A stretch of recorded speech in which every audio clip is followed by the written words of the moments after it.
Всем привет! Последняя неделя континентальных боссов четвертого сезона подошла к концу. Еще пока что некоторые добивают боссов. Я уже все, в принципе, отбил. Общий урон, который смог нанести 5,6 миллиардов. Пока что еще держу первое место. Надеюсь, так все, в принципе, и останется, потому что разрыв, в принципе, хороший у меня. И перейдем к командам. На каждую команду будет отдельное видео, точнее, оно, в принципе-то уже есть. Более подробно все разъяснено по каждому боссу с вариантами команд. Тут мы кратенько пробежимся по командам. Коды я все равно скину в описании, каждый из них, для более удобного использования для вас. Первая команда у меня была на Сагамирах. Это команда горения. Тут, кстати, можно было даже больше набить. Мы там уже другие модернизации всякие придумали. Вон, ребята есть и по 2 миллиарда уже бьют. У кого Ашот и Пайкстон более пробуждены, вот там, в принципе, урон уже побольше. На Сигрид рукам получилось набить тоже больше миллиарда. Поначалу, конечно, на старте слияния что-то как-то обнадежила меня эта команда, но потом уже разобрались, как что правильно делать, и стали нормально бить. Тут также, благодаря тому, что мне каким-то невероятным просто образом с одного баннера за 300 круток упало до гаранта 3 пробуды на Тиамат, и четвертую я забрал по гаранту. Как-то жестко прям получилось. Но стало намного легче здесь на этом боссе, потому что рандомность пропала со штрафом атаки. Стали спокойно жить. Единственный момент это плохой. Это перчатка. Она у меня на атаку, а не на крит урон. И не сказать, что прям тут какие-то допы прям хорошие.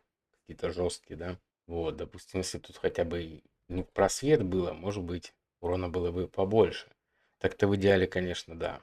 Перчаточку бы на крит урон с хорошими допами, но такой у меня просто нету и не падает в принципе. Поэтому набил миллиард с копеечкой. Ну, перейдем уже к самым таким противным, интересным боссам. По данному боссу Хульдергу было два варианта команд. По одному, там где в качестве саппорта у нас выступает Сагамир и Гиллиан, я видео, в принципе, обзорно не сделал, но бил я командой с Роуз в одного саппорта. Как это сделать, тоже есть в видосах. Тоже неплохой урон. Да и вообще радует, в принципе, что сбор играет, а не как раньше, благодаря появлению Глэдис. Так что, в принципе, набили они неплохо. Далее Перкунте, тоже молодец.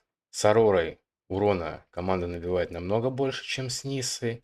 Поэтому герой, в принципе, достойный. Ну и, в принципе, кто там хочет, кто любит Перкунте играть, то можно ей даже там, пробуд намутить, потому что пробуды тоже очень неплохо апают урон у данной команды. Пробовал с Ирмушем в начале из-за того, что таланты у меня были не вкачаны на Натаниэле, но, как выяснилось, с Натаниэлем все-таки урона и выживаемость лучше, чем с Ирмушем. Апнул талант, и вот, пожалуйста, результат. 680 набил. И просто, ну, самая прям ужасная команда, прям очень жесткий босс, если бить его неустрашимыми. Очень много нюансов. По этой команде также есть отдельное видео. Есть также еще два варианта. Это неустрашимость с Виньярой. Мы как бы отказываемся от связи пяти стихий и ставим Виньяру с сундуком.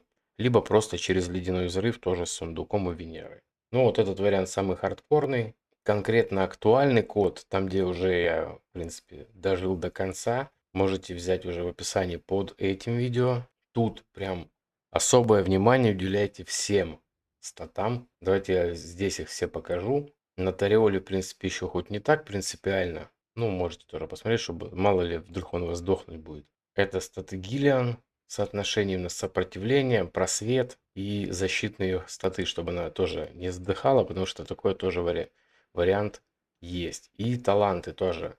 Именно вот при этих талантах я стал до конца жить. Это все очень важно вообще. Вот, если есть, там у меня, к примеру, там 1800 защиты плюсом, значит столько и надо. Если там 300 просвета, значит столько и надо просвета. Чуть-чуть где-то что-то меньше делаешь, все. И Гришнар.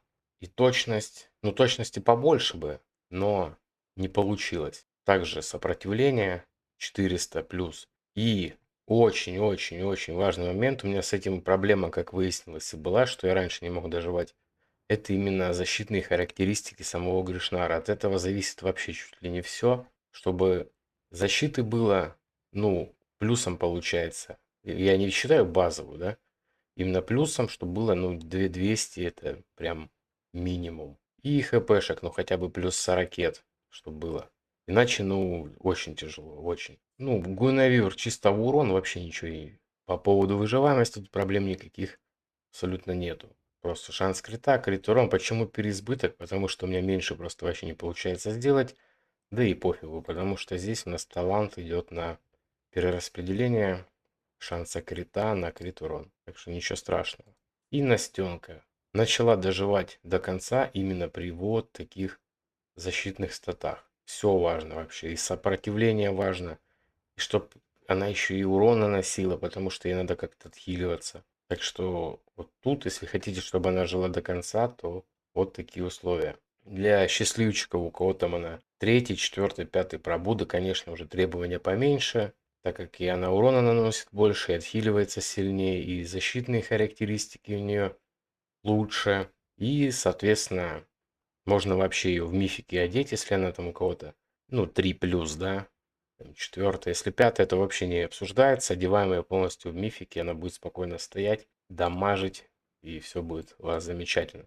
Все, все коды будут в описании. До скорых встреч, всем спасибо за просмотр, всем пока.